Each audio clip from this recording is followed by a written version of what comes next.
As a life science leader, your job is to make high-stakes decisions. Scientifica Sessions brings you candid conversations with executives, innovators, and healthcare disruptors who've navigated launches in some of the most complex therapeutic areas. If you're building something ambitious and you want to hear how others at the top are navigating uncertainty, competition, and growth, this podcast is your competitive edge. So press play. Let's get to work. I am super excited to be in my hometown, or one of my hometowns, where I grew up, where I became a scientist, and where I like to say I became a man, Atlanta, Georgia. For those of you who know me, I went to Morehouse College. I was a chemistry major. I then graduated and worked at Morehouse School of Medicine and became a scientist right here in Atlanta, right off I-20. And it's here where I would have stayed if what is here now would have been here then. Right now in Atlanta, the life sciences community is buzzing. If you've heard, company is really large company based out of Boston called UCB, has decided to put its manufacturing hub here. Not Boston, not San Diego, here, not San Francisco, here in Atlanta. That is unheard of, or was unheard of when I was growing up.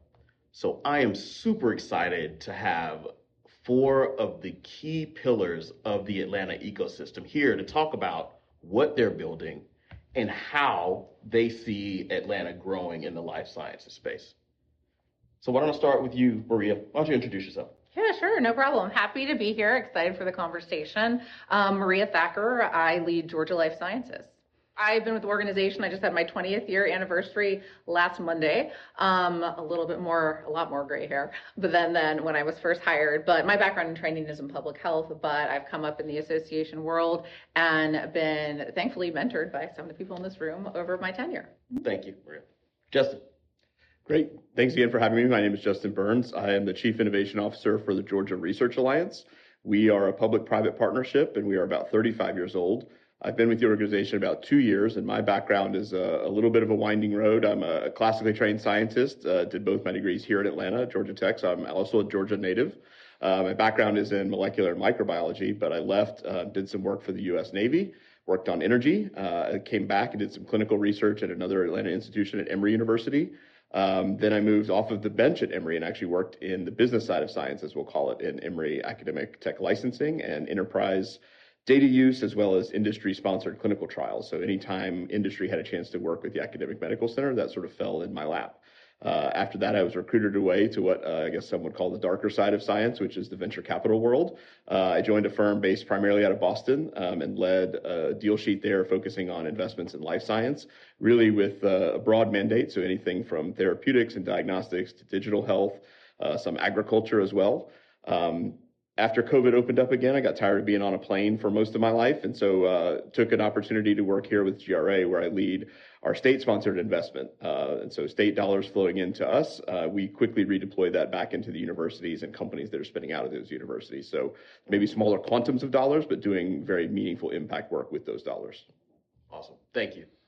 Andy Roberts, Managing Principal with Cressa. We help companies navigate the real estate decisions, and it's been a honor and joy to play a small role in helping support the life science industry here in Atlanta. It's as you mentioned, an exciting time in this industry, so really looking forward to this discussion. Awesome. Thank you. Steve.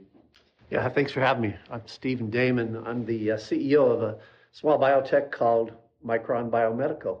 We're a little north of the city of Atlanta in Alpharetta, Georgia, but we are focused on changing the world in a very positive way. We have a technology that is destined to replace injections that we currently have to get when we get our vaccines and in certain therapeutics. So we have a very small, simple little technology that people can use instead of having to go to a doctor and be injected. They'll actually be able to use it at their home in a painless, simple way. So that's our focus, and we're bringing that forward right here in Alpharetta, Georgia. Thank you. You left out the most important part. He's our immediate past chair. That's right. And I was the past chair of Georgia Life Sciences. Yeah. So. That's right. And we're also in Micron Biomedical's offices. So I want to say thank you, Stephen, for allowing us to park here and record the podcast. You're welcome. So Atlanta has changed in the 20 years that I've been gone. Hollywood moved in, brought a lot of capital, probably made a lot of people very wealthy who now need to park money in different places. There's always been the CDC, which has been here. There's always been Emory. There's always been the Atlanta University Center and Georgia Tech, supplying educated scientists and clinicians into the ecosystem.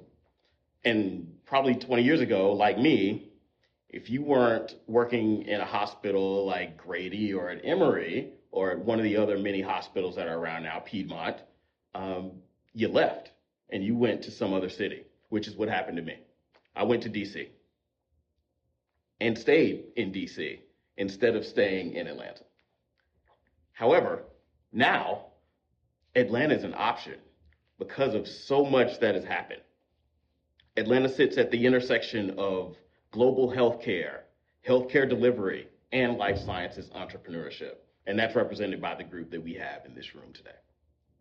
I'd love to talk about really kind of the beginning, the anatomy of the Atlanta hub, which is different than Boston or San Diego or Oklahoma City or San Francisco. What is it here that makes Atlanta different than all of those other places? I'll dive in because Steve already kind of inferred it earlier when you mentioned we were in Alpharetta. So we have a geographic disbursement that you don't see in the other hubs. If you look at most of the other hubs, they have a central place to bring community together. And from a life sciences perspective, we still don't have that, but we've still managed to grow. We do see the hubs coming up and building up. We have Science Square next to Georgia Tech, all the way on the west side in town. And we have Johns Creek, as Steve mentioned, where we're seeing a lot more large companies make investments and grow their everything from R&D to manufacturing. So I think, what makes us a bit unique is our geographic disbursement and I would say micro hubs across the larger metro area. And we have one of the largest metro areas in the country as well. So it creates opportunity, but it also creates challenge. But that's one thing it makes. We also, as mentioned, we have world-class universities as well, academia.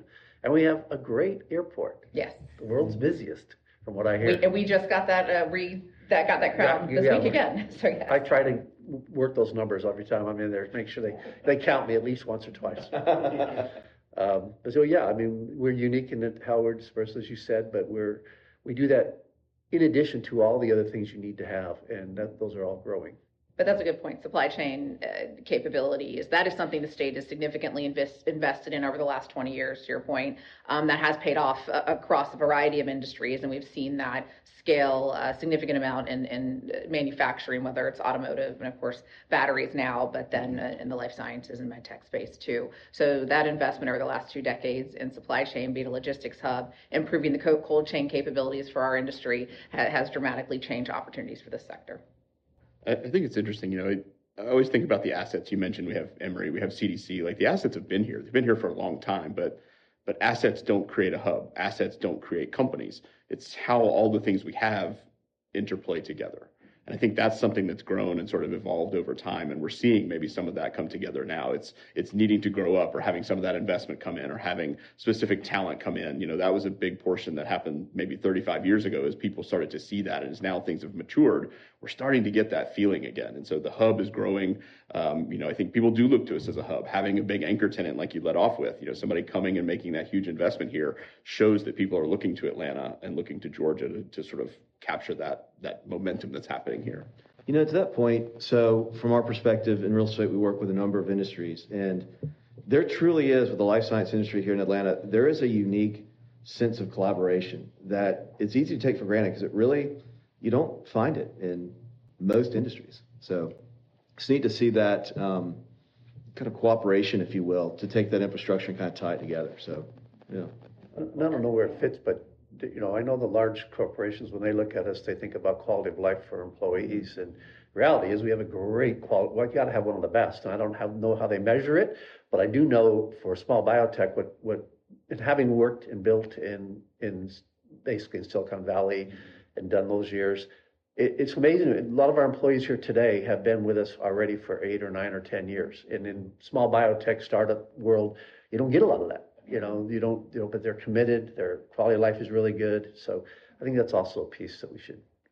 Yeah, we're a city of transplants. I mean, I'm born and raised, so aren't you from here too? Mm-hmm. Yeah, so you've got 2 unicorns. Apparently, there are not many of us left, but that is certainly something that is, I think, has been from a workforce advantage for this industry. And of course, the airport, people can. I mean, there were over 30-something flights to Boston every day, so that's always helpful for this industry. So it's a lot of opportunity out there to build on what we have grown over the last couple of decades. And I think the challenge we're facing right now is building those bridges and strengthening them when it comes to collaboration across universities and the growing ecosystem, and how do we do that in a unified and productive way.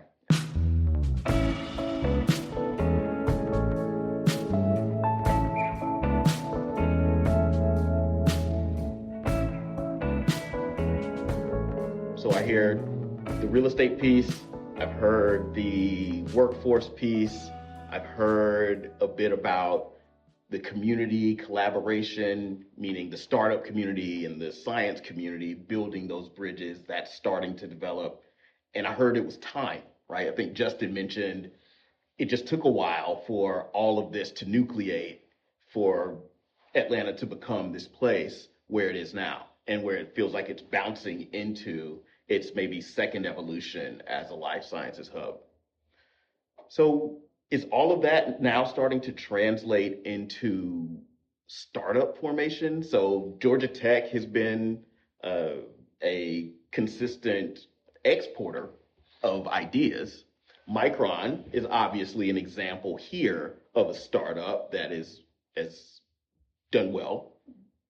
And it's Georgia Tech Technology. Georgia Tech, right? And Science Square, which is right across the street from Georgia Tech, which is a real estate / ideas factory. Is that starting to snowball now? Are we starting to see more startups here? I think we are. I'll say I think we are generating more startups, but I think it's across lots of different technologies, lots of verticals. It's not just life science, it's software. We've had some really good success stories. We had MailChimp started here, founder of Airbnb from Atlanta, went to my high school. So I do think we're getting more startups. I think it's becoming sort of attractive to launch a startup, and it may not stay here. I think that's one of the big problems maybe we have here in Atlanta and Georgia even, is that sometimes there's a lack of capital to support it, and so they move elsewhere.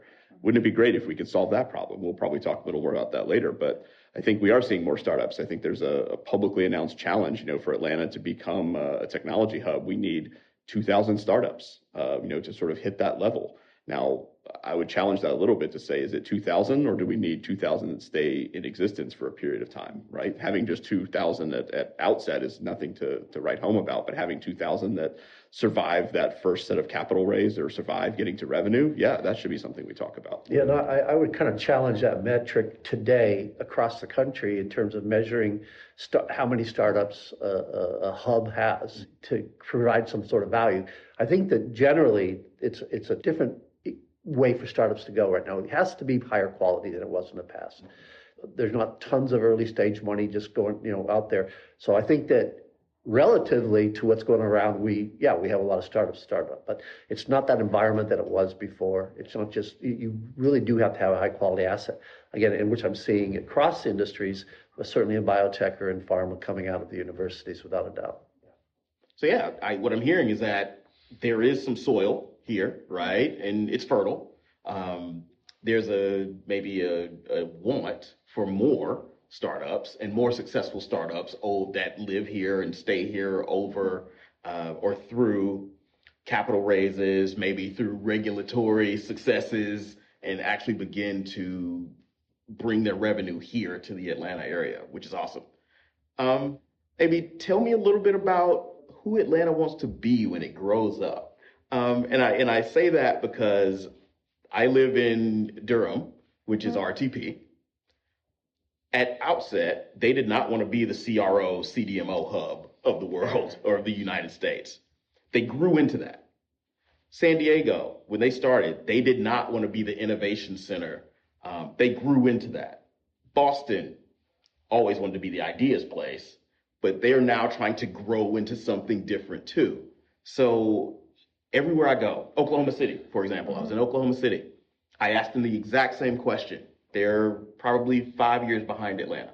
And I said, who do you want to be when you grow up? You can't be San Diego. You can't be Boston. You can't be RTP. Who are you going to be? So I ask you the same question. Who does Atlanta want to be?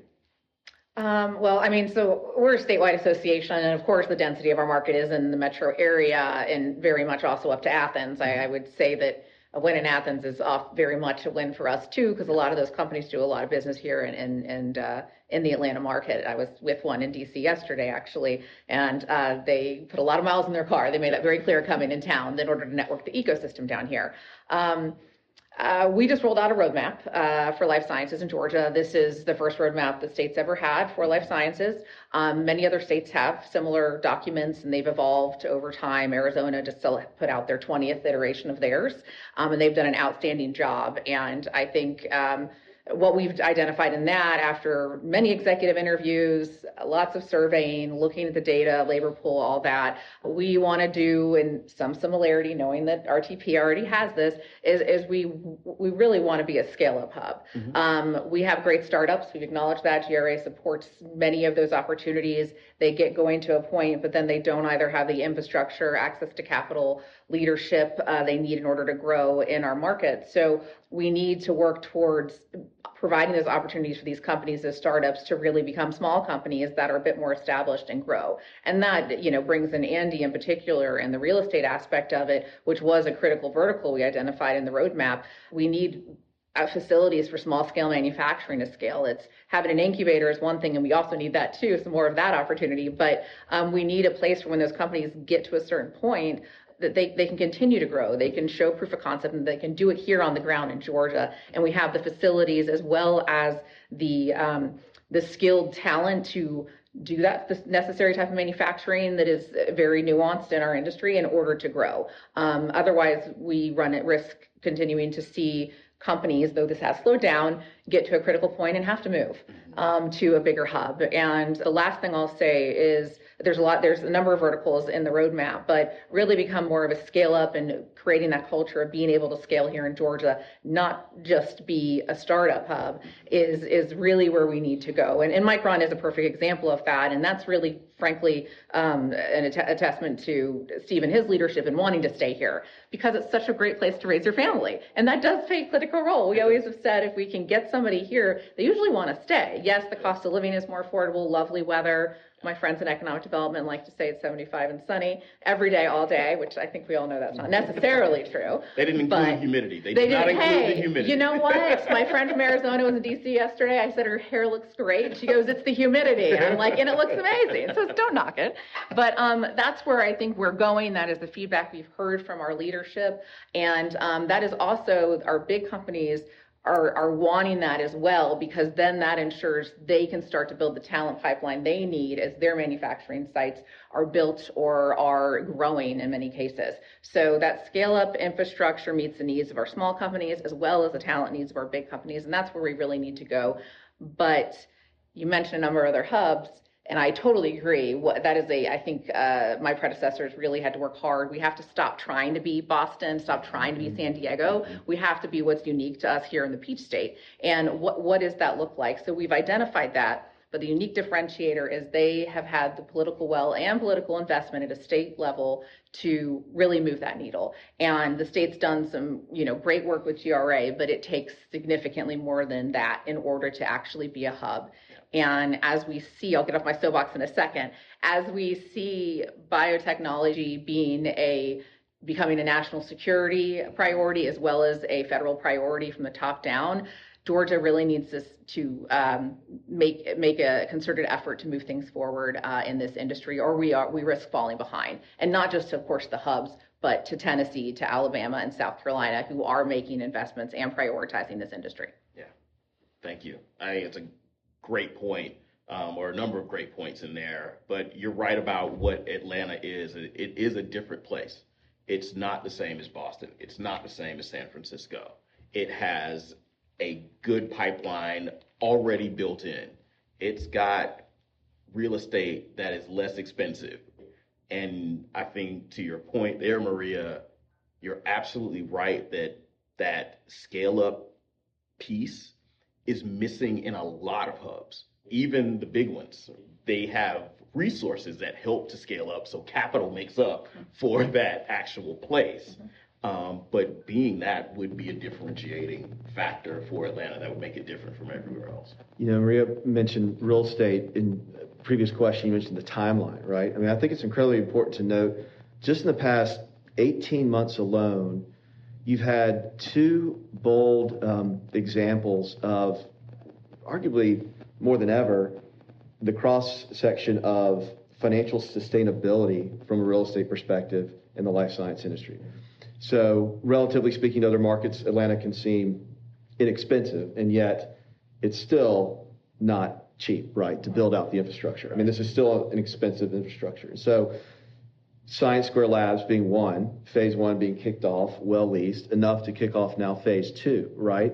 And then obviously with the recent announcement, USB and Rowan. I mean, I know Rowan, I think, kind of was starting to become public in 2020, and it was an idea and slowly moving forward, but now you have that financial sustainability, right? And you need that from just a pure basic supply and demand, And so you really do see material examples of that infrastructure continue to be playing out. Well, I think that's a perfect example to my point about that political will. Yeah. Gwinnett County saw it, and they worked closely with some local families to make Rowan happen.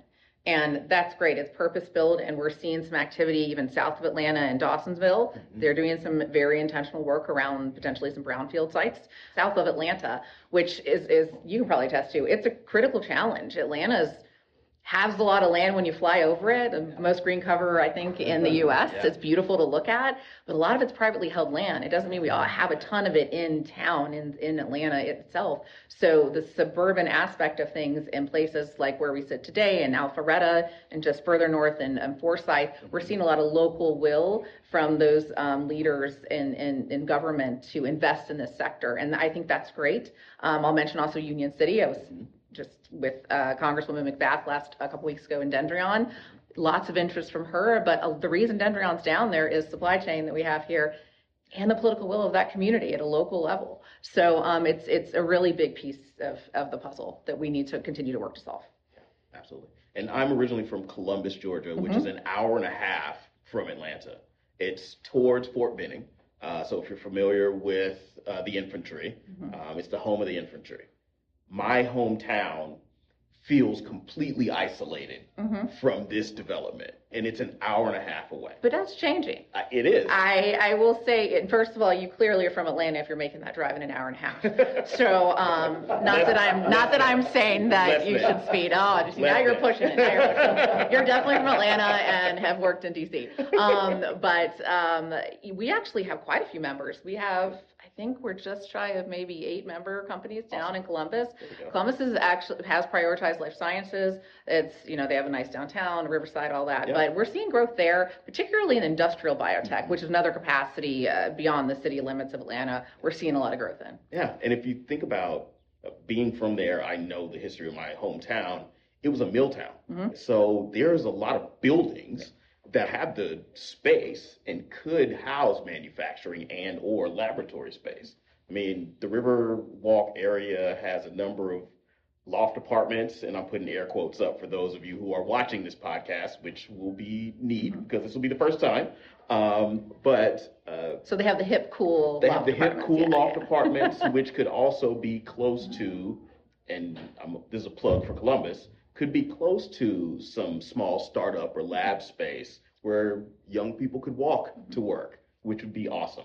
And you're an hour from Auburn, too, which is, though I am a Georgia girl, I will say that Auburn's done a really good job also investing in research and development, too. So it's one of those spaces there's opportunity. That's right. So, we're thinking broader than Atlanta. We say Atlanta as the ecosystem, but it's really the broader Georgia ecosystem, which includes, to your point, UGA. It includes as far south as Columbus and probably even further south to the universities that are down there in Ag Tech. Statesboro.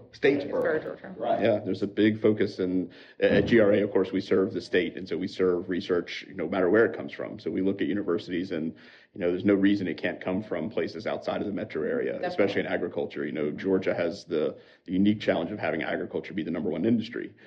Places like Boston don't have that challenge, right? So the state priorities certainly lie within that, but we are having a state priority shift a little bit more toward life science, but we actually sort of fold in agriculture in some of that. People who live here have to eat. People who work in agriculture is life science. These are growing and living things. I want to go back to something you said earlier, sort of looking at, Research Triangle Park as a hub or looking at Boston as a hub. I think what's really interesting, if you sort of track this over time, is maybe do a look back of 20, 30 years ago and what the state actually did in terms of those hubs. Like you said, RTP didn't grow up or didn't start out thinking they were going to be a CRO or CDMO hub, right? But if you look at what happened there and the timeline in which they built RTP, North Carolina made a very conscious decision to invest heavily and look at that and see sort of what it could be. I think that, if you look at any hub, I guess maybe that has made it, there was always maybe a decade that no one was paying attention. Mm-hmm. I think we're in that decade. I think that's where we are right now, which is, there is a place where things are happening. And we're all sitting here living it, and maybe we're too close to see it from a higher level. But it sort of feels like you said, the second wave or something like that. So this is maybe the decade where nobody's paying attention to Atlanta. And I think we can be very intentional about what that looks like and how we help shape that. Thinking about what Atlanta brings. Boston has great depth in therapeutics. That's a very concentrated swim lane, we'll call it, that Boston has. Atlanta has a lot of different things. We have healthcare systems. We have pharmaceutical development. We have manufacturing. We have all of these things. And med device.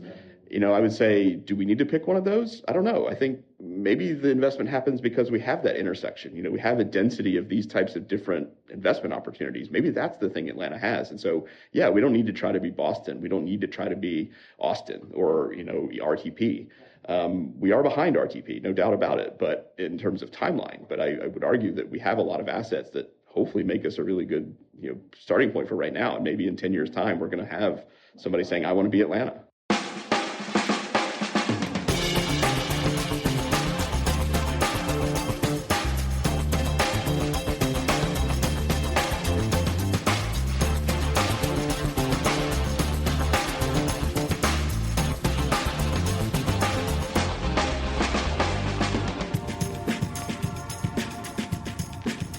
I think it's an opportunity for intentionality. Exactly. Which is awesome.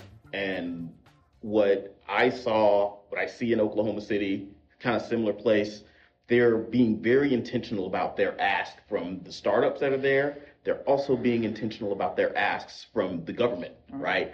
Here's what I want you to invest in. I don't want you to spread it around. I want it here so that we can build this. I think that intentionality helps out a lot, especially as kind of these new and burgeoning ecosystems are born and are growing. There's a lot, it's like having a second child, right? The second child gets to learn from the older child's mistakes. I think a lot of these mistakes of the parents. Yes, and more of the mistakes of the parents, unless you have twins like I do, where you're just like, oh, well, sorry guys, therapy. But yeah, the moral of the story is that there's an opportunity to learn and then be intentional about your direction. Yeah, it's as Atlanta grows, your question of who we're going to be, I think it's just grown so quickly, it's almost an open horse race, right? May the best horse win. And so a recurring theme in this discussion is the political intentionality, right? And so you have, just from an economic lens, it's hard to find another industry that can be more successful in creating jobs and creating economic prosperity to a certain area, right? And those are really strong wins to have in your sail. So as we grow, it's going to be hard for other industries to really outpace the growth of life science. We're also the most resilient nationally across the board, not only through, of course, COVID, but also through the recession in 2008. This industry consistently remains economically stable, if not continuing to grow even in the worst of times. So, and then you layer in here in Georgia, it being the fastest growing industry, the highest paying industry at all levels, whether you have a PhD or graduate degree or a technical degree into areas of manufacturing or other areas. There's nothing but opportunity and wins. And I hate to say it, but it's for us to lose as a state. But Steve, you've grown a company here. Well, one of the things I'm thinking about when I'm listening, and we talked about it a little bit earlier, RTP had GSK that did influence it. The reality is, and Maria, GLS is a big part of this, bringing the companies we're bringing in. There's not really a company making a decision. There are people who are making decisions, and they're frankly, their jobs are on the line too, right? So they want a sense of confidence that they can go someplace and there's already success there. We have all those other pieces we're talking about, but now they're going to see, oh, there's already people there. That's human nature. You know, we want to go where there's success, and that's happened in the past, but I think it's happening here right now, as you guys are talking about, more than anywhere. Yeah. Well, let's pivot a little bit because I think you guys are 100% right about where Atlanta is. You have a good sense of, to Justin's point, maybe of exactly where you are, being in the forest and looking at the trees, but then also have a sense of what the forest looks like and what it could look like. Pun intended for Maria's earlier comment about flying over Atlanta and seeing a lot of trees. You can see where these things could land.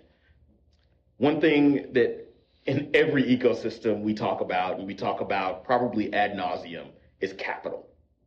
And the story is always capital is local. So the funding that, particularly in the life sciences, usually starts somewhere close to where the hub is, whether that's directly in Boston or directly in San Diego. My question is that also happening here in Atlanta, or are you getting capital from elsewhere? First of all, maybe argue the assumption a little bit, because Please. The capital was there, so they didn't have to go far because it was already there. So what really came, chicken or the egg on that one? Fair. And especially today, in my experience, is the world changed when we went virtual after COVID and everything. I really don't believe at all anymore that it has to be local or they have to be here. I used to fight for that and want all the capital to move in, have an office here, all that. I've never had any problem anymore. In fact, when I raised money for this company or the one before, I have just did mostly virtual, and it's appreciated. And so I would just say that we don't have to have local capital. Then also, for me in particular, my experience, I want to talk about the fact that the non-traditional areas for capital are really growing, and that includes, as we see every day, our own U.S. government. Yeah. Those things, again, they used to be a joke. If you went after government money, it was because you couldn't do anything else, and it would take forever and you get nothing. Now it's like a major way to fund early research for national security reasons, national health security, global impact. Foundations, other agencies, CDCs and others, foundations that are mission driven. To me, those are great sources of capital, and we have a lot of that right here in Atlanta. We have a lot of those experiences of people investing in Atlanta from those types of foundations, agencies like the CDC, government agencies like BARDA, DOD. I would say, I don't think Atlanta has a capital problem. I think we have a specific early stage bioscience capital problem. So I think, we have a lot of capital that's here. I mean, Atlanta, I think by the numbers in 2024, there was like $11 billion VC that came to Atlanta or to Georgia. Compare that to San Francisco. Yeah, it's not the same, right? But if you actually look at what went into bioscience, San Francisco's 30x what Atlanta was, right? So I don't think we have a capital problem. So I think there's a little bit more to it than that story. But, to Steve's point, you can raise money here. The money is here. So my organization, GRA, we've been around 35 years. And since 2003, we've been deploying state dollars. So the state has made a decision to give us year over year an annual allocation that we choose to redeploy back into early technologies. And so that's getting at what Steve was hinting at, which is there's other ways to raise money than going out and getting VC capital.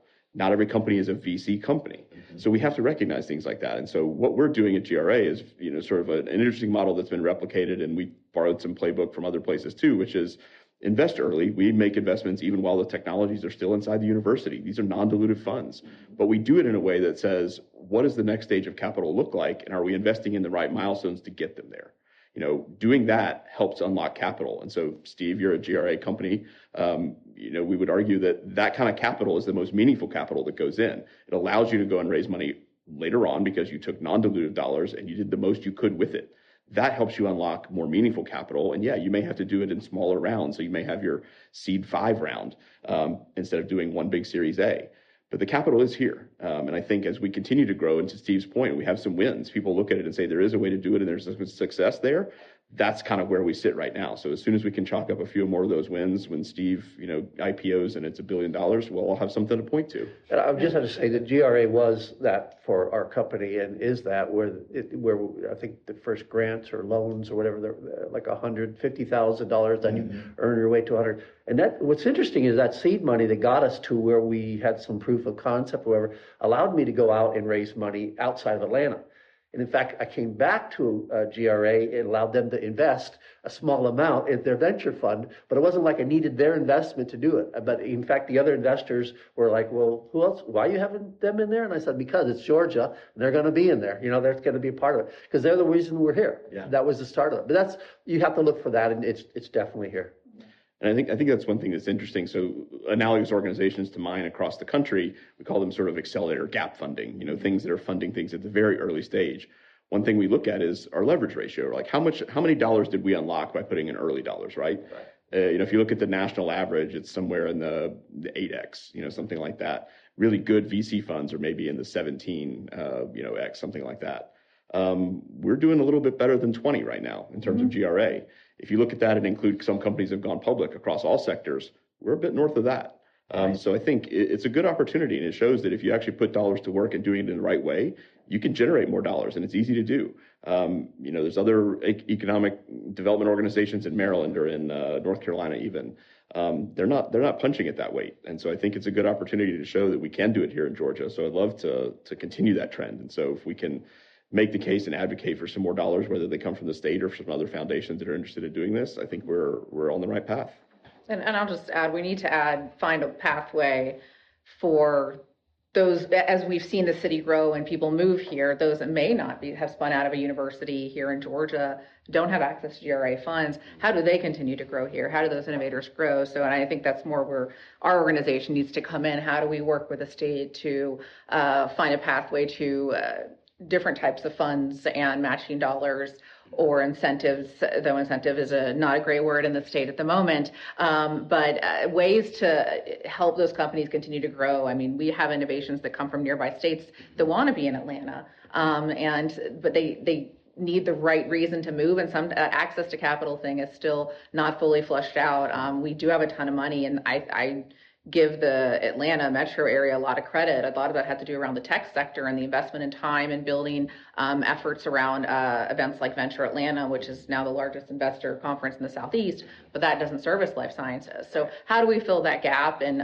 that's also part of our roadmap, and we've started having those conversations. How can we create some sort of collaborative investor event that all of our universities and partners participate in? And we do that collaboratively versus independent and silo, the way it's mostly done right now, because we need those universities. I mean, Georgia State, we haven't mentioned them yet. They have built another research building, right, Justin? And they also have a great incubator down there, almost full, I believe. My last conversations with Daryl and the team, but they also have the opportunity, and I don't work for Georgia State, so I'll say this, they do have a BSL-3 facility. Not many universities can do that. So if a company has an innovation and they need to scale it and they need that type of resource, Atlanta is one of the few places you can go. And then, of course, Morehouse School of Medicine, it's had huge infusions of money, which means more research, more opportunities for partnerships, particularly in more diverse communities.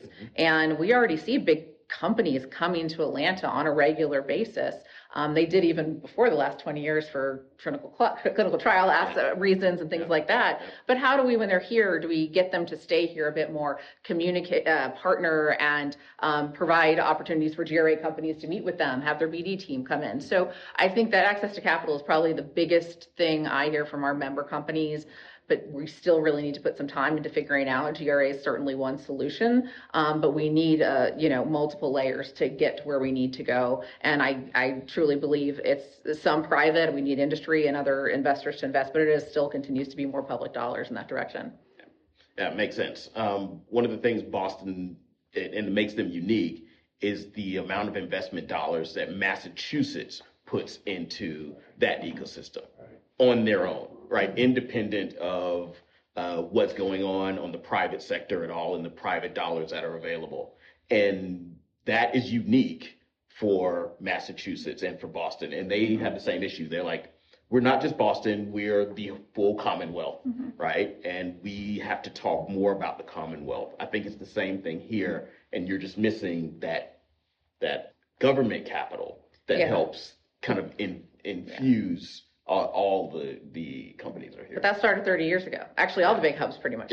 20, 30 years ago. We live in very different political climate and environment, and thinking long term, like you did 30 years ago, that long term thinking, which our industry is relying on, is just not there sometimes. So making that case and having the right voices help make that case is a critical piece we continue to work on. But we're moving in the right direction, and I think GRA has been a huge piece of it, particularly in the food and ag side of things over the last few years. And then I know you're evolving some programs right now, but there's a ton of opportunity here. And I want to bring up Augusta University. There's been a lot of more medical device. I know they're all the way in Augusta, but they're a key part of our research and innovation ecosystem too. So.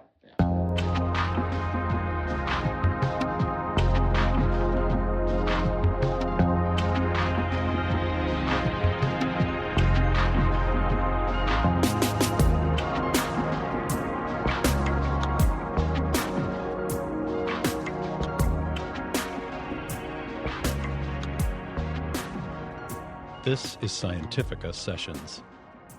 And for those of you who are familiar, you know Augusta from where the Masters was. And people tend to believe that the only thing there is the Masters, but in actuality, there's a lot more in Georgia than just a golf course in Atlanta and Hartsfield Atlanta International Airport. There's a ton of things here and a ton of universities. So I want to kind of double click on that university piece. So we talked about Athens, we talked about the Atlanta University system, we've talked about Emory, we've talked about Georgia State.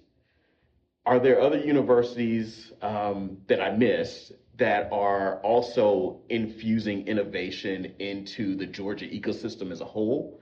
Help us understand how that transfer is happening from out of those other universities. And Georgia has a very large university system. We do. But tell us how that startup creation out of those universities is going. Maybe that's Justin's question. Yeah, I'll take the first shot at it. And I give a lot of credit to our chancellor, who as of just a day ago just announced he is retiring after 40 years of public service. So for those that don't know, we have Chancellor Sonny Perdue, former governor here in Georgia as well, former federal Department of Agriculture. And so he's done a lot of different things in public service, worn a lot of different hats. But in his time as chancellor of the university system here, he's really championed this idea of innovation and doing that at a scale and I think appropriateness to both research and to students. So when I came up through university, whether it was undergrad or graduate school, looking at doing something outside the university was sort of the alternate career. I think it's much more mainstream now, which is that once alternate career in life science is now certainly much more mainstream. Things like patent law, things like being an entrepreneur. It used to be you trained and went to graduate school because you wanted to go be a university professor. That's no longer the case. And I think that's a really important message that has been sort of percolating down from the top, which is if you're a trainee, if you're an undergrad who's doing research, any of those things that are happening at the university, you can do this. So the innovation side is there, but it's also the entrepreneurship side. And so we sort of categorize them both. It's the department I lead at Georgia Research Alliance is innovation and entrepreneurship. I count innovation as the thing, and the entrepreneurship as the people.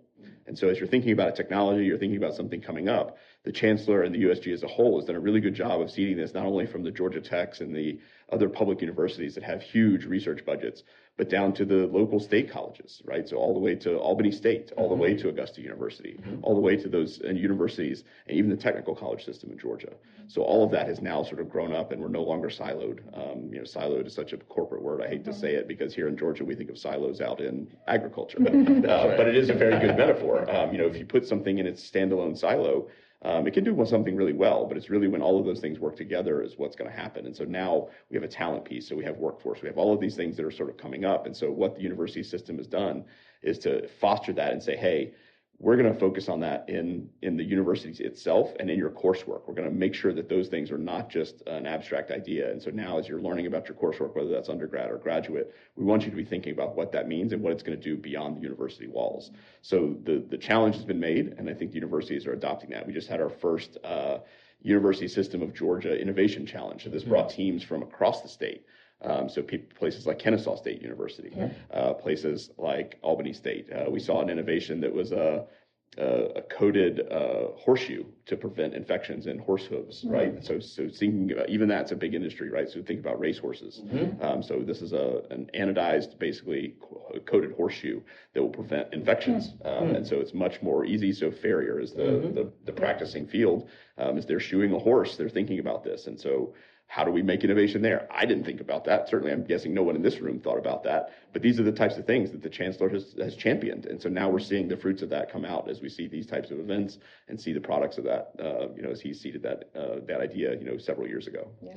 Well, I want to you mentioned KSU, and maybe this will lead a little bit to placemaking that maybe Andy can talk about. Mercer University is the Rural Innovation Center is down towards Macon, I think. That's something the state's really invested in and continues to, I believe, increase investment around. So that's really critical, particularly in a state like Georgia. And then Mercer University's research arm is based in Savannah. Yep. So that's also a different location. And then we've seen other state universities. Fort Valley State's been really involved in research as well and partnering with the larger research universities. So there is that collaboration across the system. And then KSU has their new incubator. Before you leave Mercer, look at Columbus. Mercer has the pharmacology. Yeah, the pharmacology. Yeah. And the medical school is in Columbus. We have in Atlanta, we have nursing and pharmacology. So Mercer is a great example of a sort of dispersed health informatics too, actually up here in Mercer. I learned that from my Uber driver the other day. Dispersed innovation, right? So even within one college system, Mercer being private, this is happening across the state by their different campuses. And Mercer is the home of the primarily undergraduate and commuter type campus, but all the research happens at these sort of dispersed locations. And so, it's happening all over the state. Sorry to interject. No, you're right. And I was just going to say, KSU, when I was on their research foundation board, we approved the opening of their first incubator. I think it was less than 2 years ago. It filled up so quickly. They recently opened the doors to triple the size of the previous one. And KSU is the main campus is out in Kennesaw, Georgia, which sounds like it'd be far, but it's definitely closer in Columbus.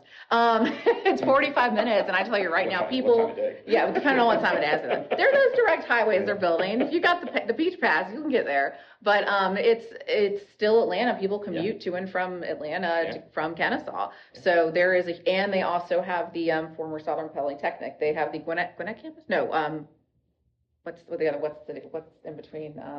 Oh my goodness. We're UCB. It's not Gwinnett County. Their other campus is Forsyth. Nope. Cherokee. No, what's the other city in Atlanta? Smyrna and it's near Smyrna. City of Smyrna also. Hines. I am blanking right now, but it'll come to me after this. But Swanee? Nope, you're naming a whole bunch of counties, which all I consider Atlanta. So, but anyway, so they are, another force to be dealt with. But they also now are the largest university in the state. They have surpassed the University of Georgia in terms of size. So, and that's KSU. And I can't say go Owls, but that's their thing, but you hear go Dogs down here a lot, but I am university neutral, so I will put that out there. But I think that, the placemaking aspect, back to the incubator, and putting it, we're such a dispersed metro broad area. We have an incubator up in Athens at the Innovation Gateway, and then KSU has that, but placemaking is important when you're building innovation spaces. So I don't know if Andy, you have. Yeah, I mean, we've seen labor increasingly drive real estate decisions, right? So everything that you've talked about from university level, that supply of labor, right? And then the fusion of capital. I mean, it's just kind of a storm that's continues to serve this industry, right? I mean, it's, and I think when you think about, buzzword that it's hard to go a day without hearing AI, right? But no one knows exactly what that's going to look like 5, 7, 10 years. Tomorrow, right? But it's been interesting to see certain industries. We've talked about like manufacturing component of the industry here in Georgia. I mean, we've got a great infrastructure where we've continually seen AI favor the industrial growth, right, and the lab growth. And so you kind of have the making of that labor no longer in a position where when you graduate, you have to leave Atlanta to pursue this industry, right? I mean, like you started us off, I mean, there's now increasingly opportunities where, no, you can pursue what you want to do, and that's continuing to improve, So I think it's a great transition to kind of the nuts and bolts of space, right? So we talked about the distributed college model, right, where Mercer, as an example, is spreading its wings out of Macon into Columbus, into Atlanta, into other areas of the state. When I was growing up, Mercer was the school I wanted to go to initially because I thought I wanted to be an MD. And so then I went to Macon, and I was like, I don't want to live in Macon. I'd rather live in Atlanta if I've got a choice, right? I also wanted to have fun. It's fun in Macon. I thought. It's okay. I was 20 years ago. As a child, thought as a child. But now these spaces are starting to be available for innovation across the state in various different pockets. In the life sciences, we always need, to the point you made earlier, Andy, lab space. And lab space is always going to be more expensive than just offices. How has Atlanta kind of worked on, besides Science Square, which you talked about earlier, providing that wet lab space that these startups can land into and the universities can access? Yeah, so, Steve, we just walked through this. There is a growing pain of the incubators producing companies that now need to kind of move into their own space, but it's expensive and it's not financially responsible for them to allocate their capital to that, right? And so I think that very dynamic affirms the growth. I mean, industries and companies don't just have a up and to the right direct linear path, right? I mean, that's a very real pain. And yet, as you continually see more and more companies come out of here that are successful, it's going to be a lot easier for capital to go towards building out that infrastructure when they know the ROI is there. Again, it goes back to you're seeing the merger of life science with financial sustainability from real estate. And you're going to have a number of real estate asset managers that, are candidly going to be agnostic to the industry. And yet when they see the ROI is here, it's going to be a lot easier to deploy that capital, And so it's not going to happen overnight, but the fact it's still a pain. That pain does affirm the growth. It does affirm the growth of incubators and companies coming out. But we're making headway. I think it's important to know for the startups and the small companies, the way this works, you start out small, you're using very little monies to go as far as you can possibly go and create more value and then try to get little bits and pieces. One of the biggest failure points and your innovation, by the way, could be succeeding a bit at a time. It hasn't failed, but your company can fail if you jump into real estate and it's too expensive and you've got to sign a long-term lease. Yeah. And so it's like, how do you get from the kind of things that the incubators offer to what we're talking about, to where you're on a 6-month lease or a 1 month, a yearly, whatever it is? How do you get to that and then also get into a 15-year lease of a lot of money? You've got there's a back gap there. If you go too fast, and then there's something that you need money for, you're in trouble. And so I would say, in my experiences in my industry, a specific part of the biotech industry, I've seen companies fail at that point.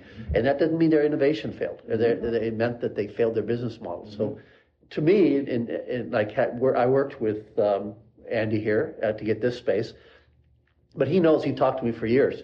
He knows I was very slow to make that commitment. I want to make sure the company could survive and we can make that commitment. So but there's a gap there. I don't know. Yeah, real estate is, and that's why I said, where do we want to go? I think realistically, long term, who knows what will become, but right now where we need to go, if we're going to see these great innovations, the GRA does that early investment and continue to grow in Georgia and we don't lose them to other states, is we need to provide them that scale up opportunity to grow here. And that is going to take some specialized investments. And I think there's plenty of models out there to look at that not only provide short-term opportunities for companies to grow and, do some very small scale manufacturing, but also lean into talent and workforce training around those skills that are needed too, which of course speaks, talent workforce is always a politically positive thing to talk about. Yeah. So there's ways we can move the needle for the state, I think. But that placemaking and our spread creates some challenges.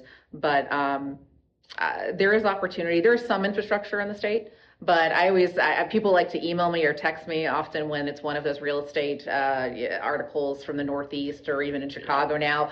We have so much empty lab space. The life science industry doesn't have a lab. I'm like, We're in an entirely different part of the country that is not a copy and paste situation here. If they could up and move some of those like facilities here, that would be great. So I always have to temper some people not familiar with our industry as it relates to our market. You can't copy and paste what's happening in Boston or even in Chicago, which has grown a lot, and just put it in Georgia and say it's the same situation, because it's simply not. Agreed. 100% agree. One Kendall Square is not here, right? You're not going to have that. It's a completely different place. Real estate's completely different. It's not RTP. It's not going to be the same.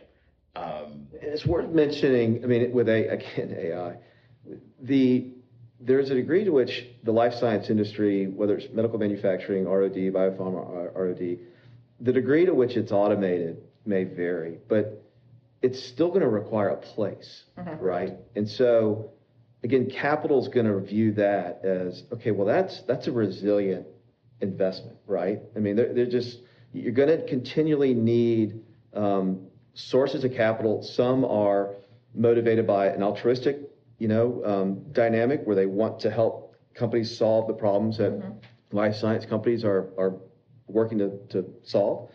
You're also going to need capital that just purely is chasing alpha. And they're going to continue to recognize, okay, life science, again, even with AI, it's going to still need a place, whether it's R&D, manufacturing, what have you. And so that's a way for them to kind of hedge and place their capital in resilient. And the state's done a lot of investment, and Justin can speak to this better. Our university core facilities are excellent, and we continue to make those types of investment. But again, that's going to support that early stage innovation. There are partnerships and ways to work with the private sector between some of those core facilities. We've helped facilitate some partnerships on some federal grants, actually, at some of UGA's facilities and the plant sciences that are really unique. But I think it's a huge amount of opportunity that also the private sector should become more aware of to harness those innovations that are happening within the university system.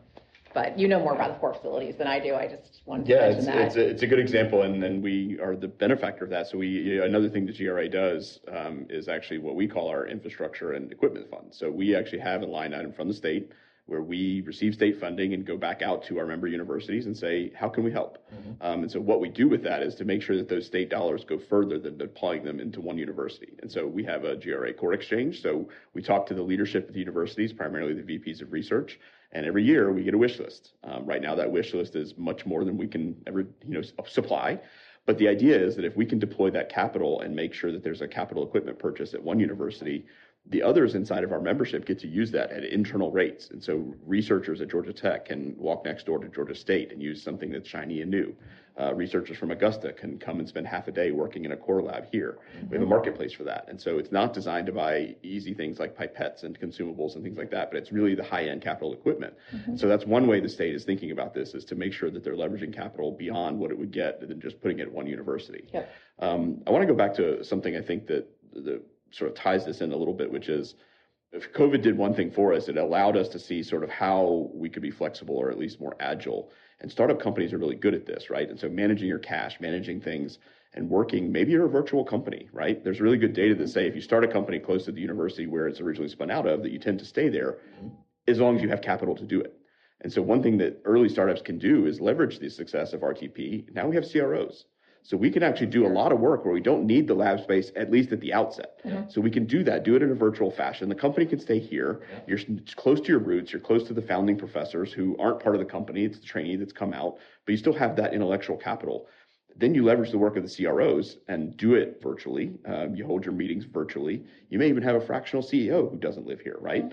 It negates the need to actually move and chase dollars, at least at the very early outset, and you can more appropriately manage some of those things. Now, once the company has grown up and we put dollars in, other early investors put dollars in and make the company a little less risky, now you get a real investment, and they can start to think like Steve did, which is, now I have a company and I can sort of choose that I need to have a space. I need to do things here. Now maybe I make that investment into the real estate side. I think we're sort of, again, in that decade of where those kinds of things are happening. And COVID, silver lining maybe perhaps is that we learned we can do a lot of things virtually, and companies can do things virtually, right? So they can send their compound out for manufacturing. They can send it out for some of their early animal work. They can do those things and use a CRO to do it rather than having to build that infrastructure in space here. We had plenty of early startups, even on the GRA side, who hold very large facilities in adjacent suburbs like Duluth. Yeah. They occupy one corner of a building that they ultimately had to buy, and now they have a lot of unused space. I'm actually looking for startup companies who need space. Hey, maybe we go and build out a portion of one of our other portfolio companies and leverage that resource that they have. So I want to say that we're in that kind of boat as well. And so things, if nothing else, we've learned to be a little more capital efficient. So we don't need the space right away. Maybe you even do some things virtually, right? Do drug discovery in silico, right? There's a lot of ways that you can do this, and it doesn't replace having to need a space. Eventually, you're going to have to put a drug into a person. That requires space. It requires tangible assets. You put water in science, it gets more expensive. Yeah. So I think that we're in a good spot right now, but I think it's certainly a different story than maybe what happened 20 years ago, and it'll certainly be a different story than what happens 20 years from now. Absolutely. And CapEx, to everyone's point, CapEx is where the valley of death begins, right? And I talk about the valley of death a lot in this space very particularly because it's such a precarious balance between having true scientific R&D success, maybe regulatory success, fundraising success. All of that is all wrapped into the valley of death. And if you make the wrong decision on any one of those pathways, you can't find your way out, right? Making that decision similar to you did, Steve, on kind of holding off on signing a 20-year lease until you felt like you had 20 years of capital ahead of you was a very smart play. And a lot of companies don't make that decision until they're like 3 years into the lease and they miss a milestone.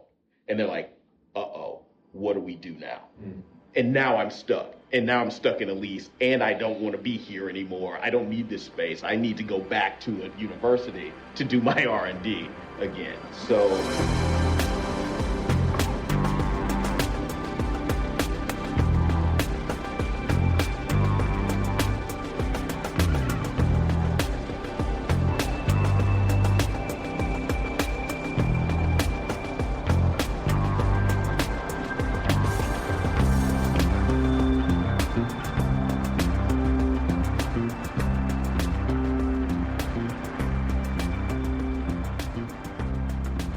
my whole thing personally is to try to help companies get through that valley of death, particularly help them make those decisions at the right time.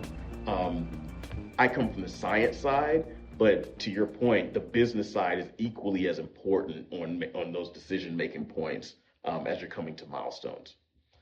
So we've talked infrastructure, we've talked capital, we've talked about where the valley of death comes. We've alluded to the resources here in Atlanta, and I want to just kind of double click on one specific asset that's here.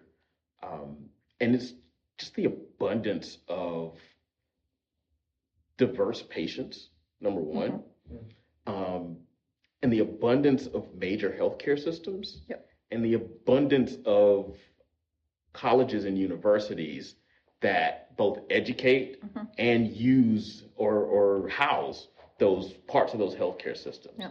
I think that's something that is similar, that I've seen similarly in Boston with every school out of Boston.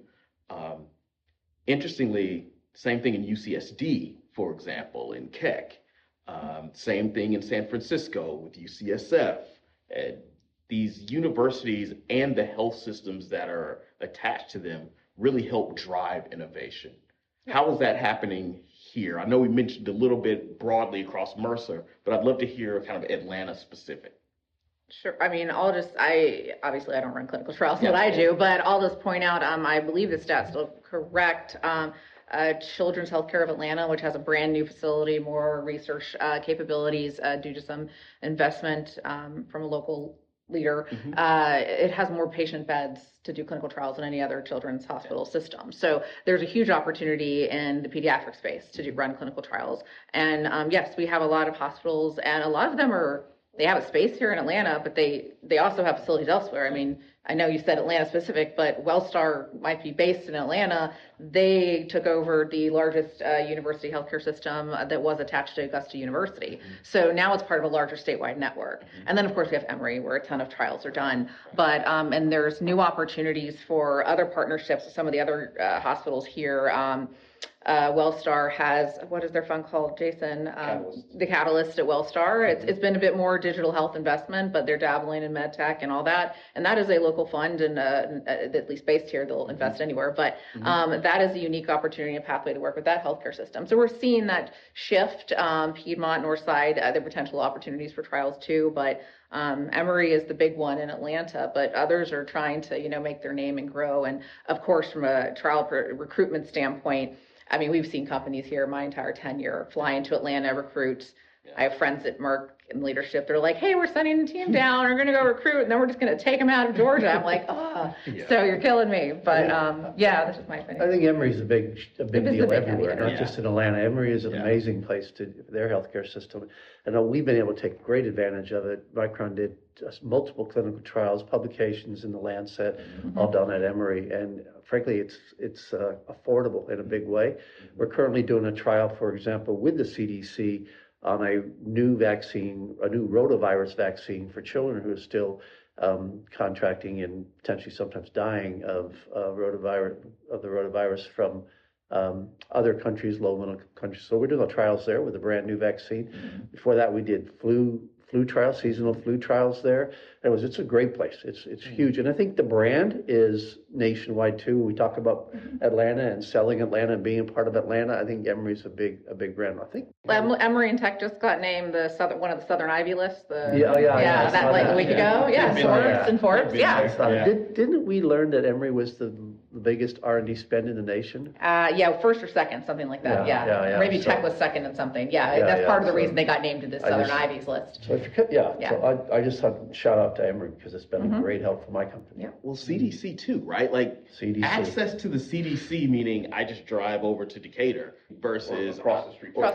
Or across the street, right? Emory and You can't just drive over anymore. That's right. Particular environment, but maybe faster to walk. But their tech transfer office, Juliana Searle, who runs that, is an outstanding partner, and they're always looking for ways to connect. Of course, here in Georgia, and I'm grateful to say they're a key reason why Georgia Life Sciences existed at this point. They helped found us in the late 80s, and along with Emory. And I if that is an asset here. They are here. They are open to partnering and having conversations, particularly through their Office of Science and their Technology and Innovation offices that are within that office. Or division, I should say. It's hard to get those government acronyms right. I want to go back to your question about patients, right? And so having access to patients, and this ties into the earlier topic we had, which is capital. So right now, at least, the fundraising environment has been a little bleaker than normal, right? And most institutional investors are looking for a clinical signal, right? They're content to sit and wait, and they're content to sit and wait until you have that clinical signal. And so having access to patient population that includes any indication and a diversity of patients is the gatekeeper to capital. And so right now, I think they've heard the statistic that any indication you want, if you're looking to recruit, Atlanta and the state of Georgia are the best place to recruit for any indication, and you'll assuredly get a patient population that's both economically diverse, racially diverse, and across all ages. To Maria's point, we have pediatrics, we have all the way up to geriatrics. And so if you're thinking about that, and age tech's really big. And age tech is big. But if you're thinking about a company that's looking to get clinical data, which is the next gateway to unlocking more capital, you are going to compete in an area like San Francisco or in Boston for patient cohorts, where in diseases you may have one or two, right? How many sites are you going to have to open? Whereas you could do that recruitment here and do it in a span of 6 months versus 18 to 24. So the sooner you can unlock that patient population, close recruitment, and start your trial, you're going to generate those data much faster than you could if you're trying to do it in a hub where you're competing against other companies. You're competing against big pharma who are also running their trials. And so back to the startup question, if you're seeking more capital, big pharma's not raising capital, startups are. And so if you're looking for that clinical signal, that's the thing that investors have said, we're content to wait. It's nice to see that you have early signal, but what we're looking for is a de-risked asset that's both safe and efficacious. Do that trial here in Atlanta. Those are opportunities. So this is a way, again, we draw people to the South. We can draw even companies that don't grow up here should be looking to Atlanta to do their trial. They can work with an institutional partner. Emory and others would love to actually open up more trials. I worked at Emory on some of the clinical trial side, looking at companies who want to do the study, do it here. You can actually get an indication. I was really shocked to learn that the best place to do a tuberculosis trial here in Atlanta. Resident TB and those types of patients exist here. You don't have to go to Africa. Yeah. You can do the trial for TB therapeutics here in Atlanta. Now it's maybe some place you want to think about where you might be in Atlanta, but that's fantastic. Why go elsewhere if you could do it here? So anyway, I leave that as a sort of sell on Atlanta or sell in Georgia. Yeah. And the institutions like Emory, the Academic Medical Center, but the community flagship hospitals like Piedmont, the Wellstars of the world who have a fund. Go up to North Georgia. The North Georgia Health Sciences is there. University of North Georgia is very interested and invested in they graduated to 4 years. Very interested in the science. They've expanded. They just built a new science and technology building, and it's beautiful. So there is support for this, and also workforce and talent being thought about across the system. And even the North Georgia Health System has a venture fund. Yeah. So they are making those types of investments in the research that's coming out of those. It doesn't necessarily have to come out of a university. It's coming out of people who are living day-to-day clinical practice, and that innovation is not restricted to something in a university. So it's a great place to do it. The gap is not the clinical assets. It's everything sort of, again, linking those assets together is where there's real opportunity. Can I just touch? There were a couple of things on infrastructure that I feel I would get a slap on the hand if I didn't say this by our Department of Economic Development. We have huge ports, very capable ports. It was a key decision why Boston Scientific decided to expand in Georgia. The way they came into Georgia was acquiring a successful company, and the original thought was they would get it to a certain point, then move it to Indiana or someplace else. Yep. And the person running the site liked Georgia so much. He liked raising his family here. Great quality of living, wanted to stay here. Told them when they were looking to do this manufacturing site, hey, put Georgia on the list. And next thing you know, we were ribbon cutting earlier this year, facilities up and running, room to scale. But that had a lot to do with the ports. I think they could reach over 80% of the U.S. Population they need to via our ports, rails, and airport systems. So the supply chain logistics is a big piece of it. Additionally, our power grid. Now, I don't fully know this data, but we have one of the strongest power grids in the country, and that is a key part, and we have key partnerships with Georgia Power and others to ensure that our companies that require oftentimes these big facilities, their own power grids or extra access to power, and Andy can speak to this better, are a critical piece of how we talk and work with our industry. And through our Buyer Ready program we've been doing working with municipalities, we're helping those economic developers understand what they need to do to prepare to have the infrastructure in order to support these companies. Because you can't, as Andy can attest to, just take any office building and make it a lab or whatever. So, we have a lot of the academic pieces and growing companies. We also have the critical utility and infrastructure aspects that are required to grow the sector. And over the last 20 years, I remember when I was at Bio 2009, I think, or it was 2008 when Governor Perdue at the time went on the stage at Bio, and he's like, y'all come on down to the Peach State. Next thing you know, we're working on the secret project that turned out to be at that time Baxter, Bexalta, Shire, and Altadena. It's been interesting to see that culture and our state learn and understand the critical utility needs that our industry needs, because it's just not, it's cut and paste to some other industries. So water access being another piece of it, but I don't know. Yeah, Georgia, I mean, it has a young vibrancy to it, in the sense of those, like power, for example, that doesn't come without a cost.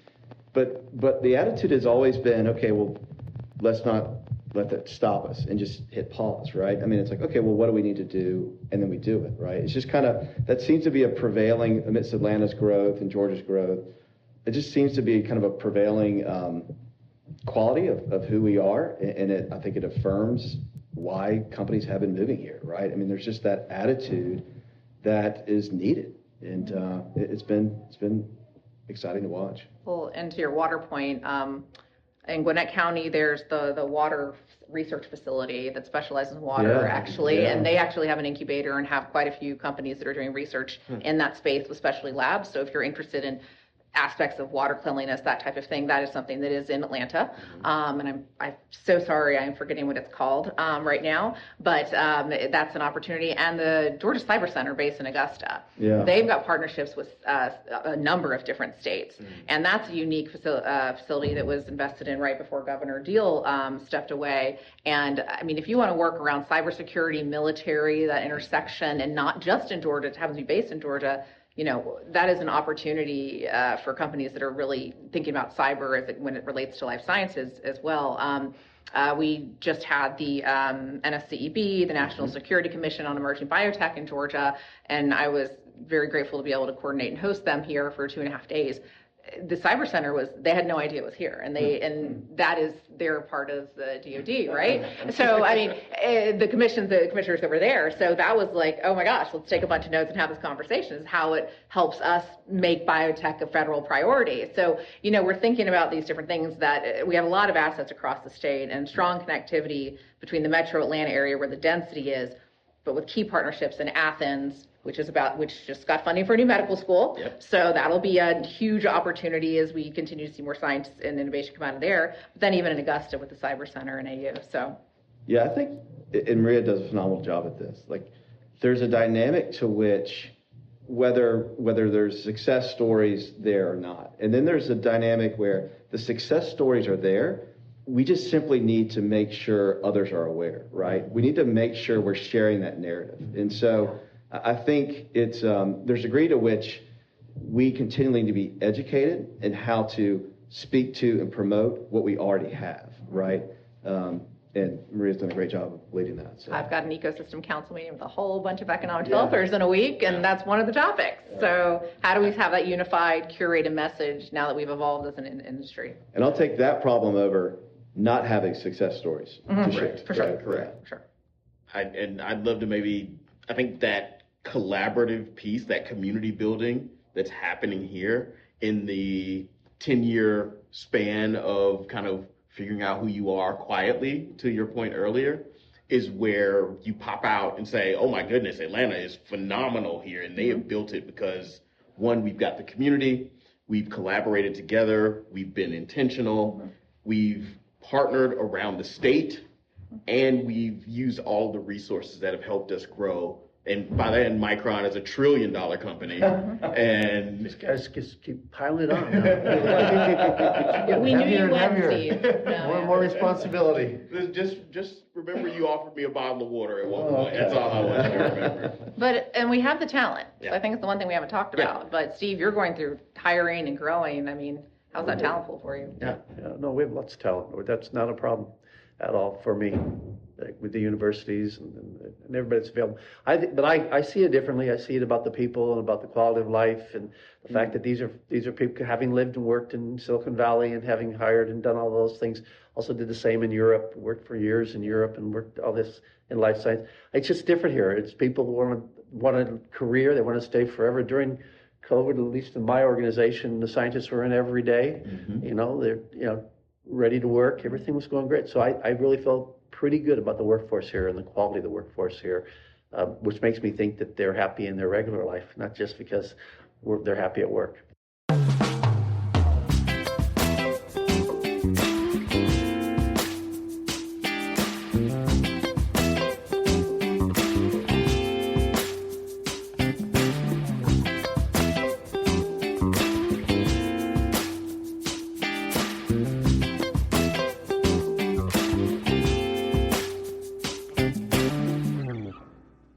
We've talked about the college system and we've talked a little bit about technical. Let's go one step further, right? How are we building the pipeline? Welcome to my soapbox. How do we get to high school? How do we get the state's invested. We'll turn off all the other mics. Go ahead. No, it's fine. I mean, a lot of it's a credit to the gentleman in this room. The state of Georgia has invested very intentionally. They partner with our organization for a high school and middle school teacher training program to introduce biotechnology into classrooms across the state. And I'm grateful to say that over the first 6 years. We're finishing up our 7th, so I don't have the data yet. We've introduced life science careers to over 270,000 kids across the state, primarily in rural Georgia, because we only recently started coming into the metro area, because that's the state wanted us to focus in rural Georgia. Yep. And we're grateful for that program. There are other teacher programs that have cropped up across the country too, and our program also supplies science equipment for those classrooms too. So they've invested with us, and I think as we're hearing as that program's grown, and we've seen companies like Boston Scientific, UCB now, Takeda, Dendreon in South Atlanta, J&J in Athens, and Boehringer Ingelheim Animal Health's U.S. headquarters are here, and one of their competitors, Zoetis, is building a 600,000 square foot manufacturing site in South Atlanta. Yeah, and they're both members. I bring them both up for that reason. But they want us to see a pipeline building. Yes, they're going to need to hire people now, and we can talk about technical skills, but they are saying, what are you doing at the elementary school level? Yeah. And actually, if you look at some of the federal dollars and challenges are coming out, they're asking, what are you doing to introduce life science careers and biotech careers at the earliest stage, including inside the NSCEB report. One of their verticals priorities is workforce and talent starting at the earliest stages, because and the word they're using is bioliteracy, and they use that broadly. That encompasses medical device and diagnostic. We have to begin to have a culture of bioliteracy as a nation from a security standpoint, because if we're going to compete with other mega powers like China and other obvious ones, they have that culture and they talk about biotech from the top down. We don't do that necessarily. You do, sure, in Massachusetts, you can walk up to anybody, someone knows what a pharma company is. You don't do that in a lot of other regions in middle America. So one of the recommendations to improve bioliteracy is important, and our companies are wanting to invest more in pipeline building.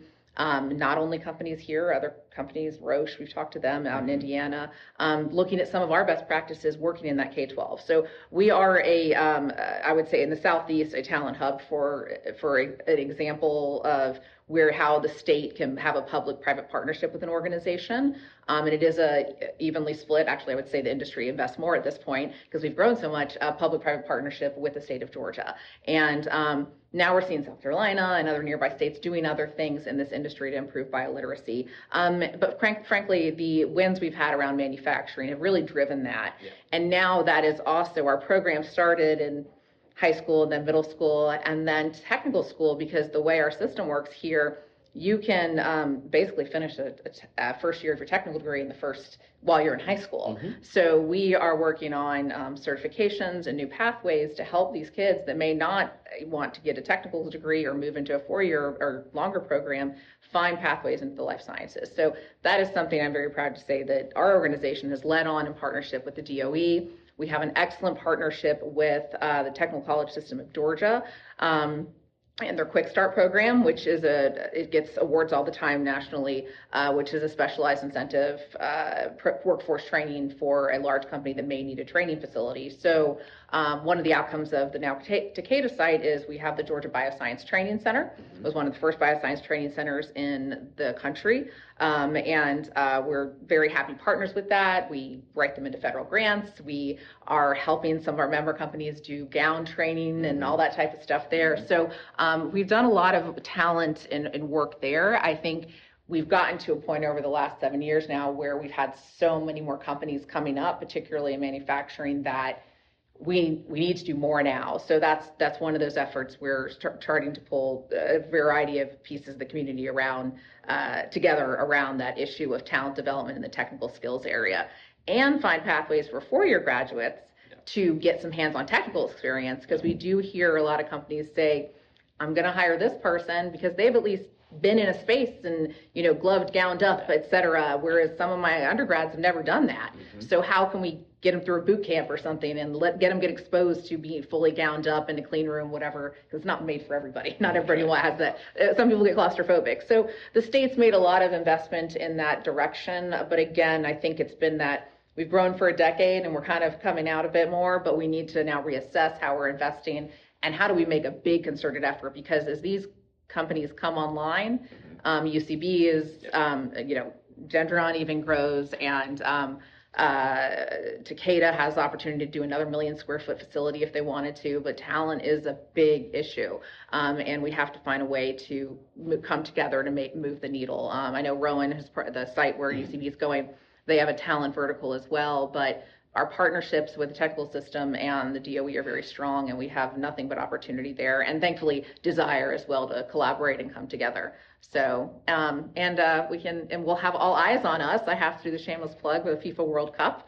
It's coming here very soon. We're going to have global eyes on us. So we are a global city, and as we have more of these companies that are coming out of, UCB, out of Belgium and all that, we have more and more international eyes on us. That provides opportunities, I think, for innovation too, and more partnerships internationally, trials and partnerships, investments from other countries too. So 100% agree with that. I think, thank you, first off, because you talked really specifically about how you're reaching down the talent pipeline.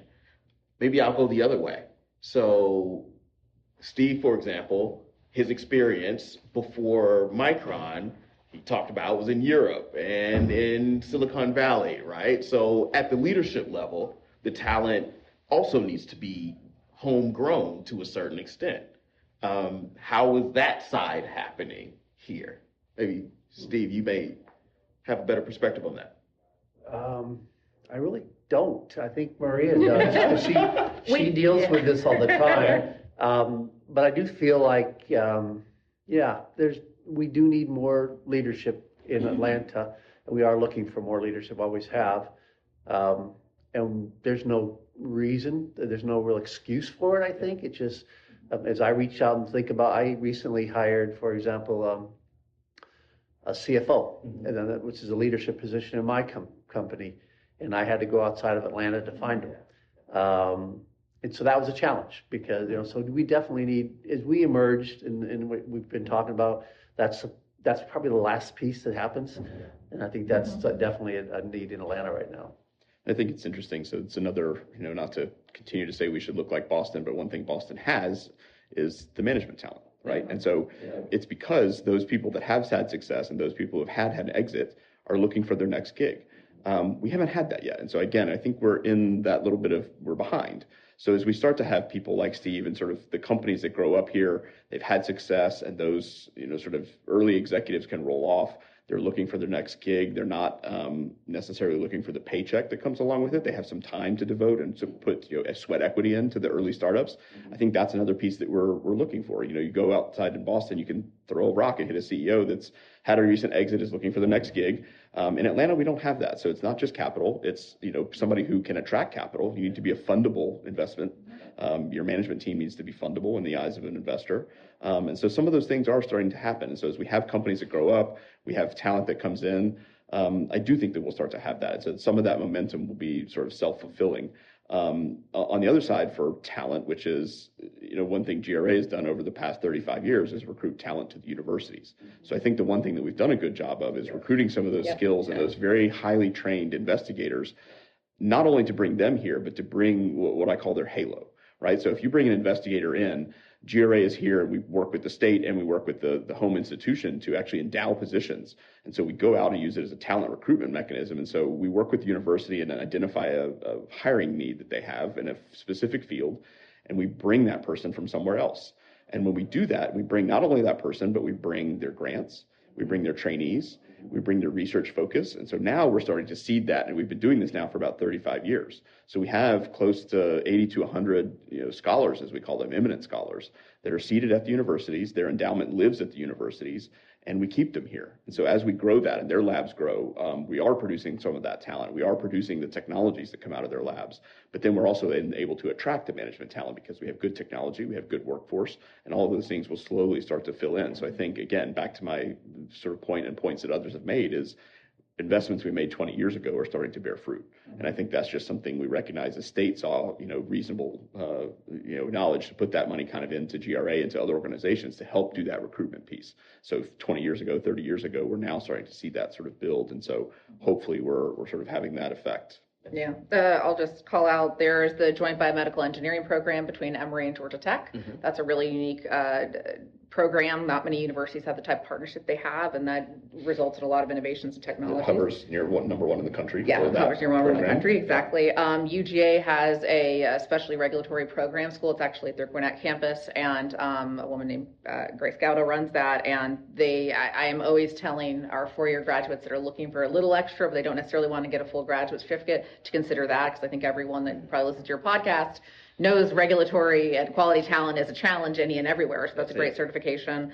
Georgia State has had some interdisciplinary programs that mix, business and biotech together. And then we see partnerships, between smaller universities and bigger universities, letting students, collaborate and go to other courses. I mean, we're working with Agnes Scott, one of the few women's colleges, and I went to a women's college, I could say that. They've been working with UGA's reg program. We introduced them, and they are trying to do some specialized program to get more women in biotech. So, I mean, there are efforts at the top level. I think one of the gaps that to your point, in terms of leadership inside of talent, middle management still continues to be a bit of a challenge for us.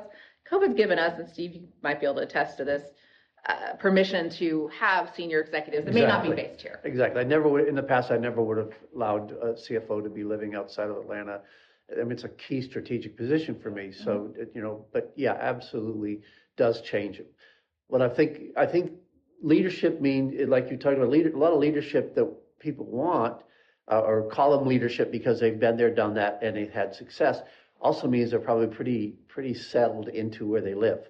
So you do kind of, to be able to get access to those people now, virtually is going to be the way we're going to have to start doing it, because they've had that success. They're already a well-known name. If it's in the XYZ, I'm not going to say the names. I only say Georgia today.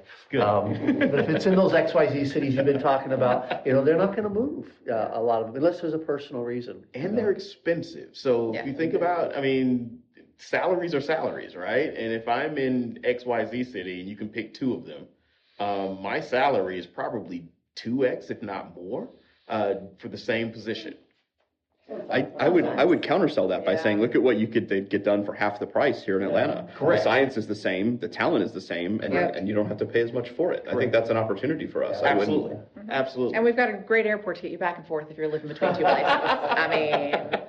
So I've just got to say, I think the talent aspect, and this I'll put back on industry, particularly our big companies that have come here recently or have grown here. I mean, J&J has 3 sites in Georgia, and they have talent challenges. And BI has recently built they have a new R&D facility. They've got land to build more. We've got quite a few companies growing that are going to have talent issues, but these companies have been a bit, behind closed gates in some respects, and how they invest in the community and the ecosystem now that they need it. The university system and the state have done a lot, and GRA's done a lot, but they need to start cultivating new opportunities to mentor, provide guidance, coaching, whatever it is, and to help let people know they're here. I can't tell you how many people I run into at some of these universities. They're like, J&J's here. I'm like, they were our first biotech in Georgia. Yeah. So yes, they're here and they still are here. Yeah. So how can we, get industry to invest more and partner more intentionally with the community and with the universities is another question we're working on. Yeah, well, that's a call out. So I have been in various different cities. I have worked at various small and large companies.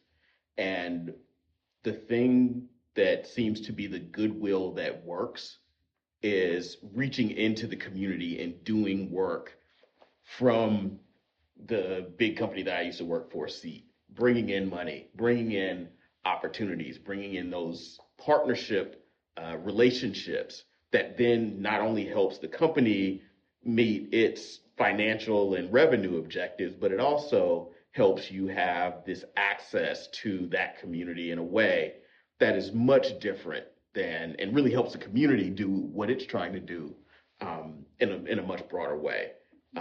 So I call out any place that is here in the area. Reach into some of these universities. Mm-hmm. There's a lot of talent here. I'm a prodigal son, right? I'm coming back to where I would have been if things were different 20 years ago. I think that this is the opportunity and this is the time during this, what we say, this 10-year period for Atlanta to grow into what it's going to be as a life sciences hub. And I have 100% faith that Atlanta is going to be one of the bigger hubs in 15 to 20 years. Absolutely. Absolutely. So I just want to say thank you. Guys, this was a phenomenal conversation. Thank you for letting the prodigal son come back home and talk about the great things that have been built while I was gone. I am super excited about the success that I know I'm going to see coming out of here.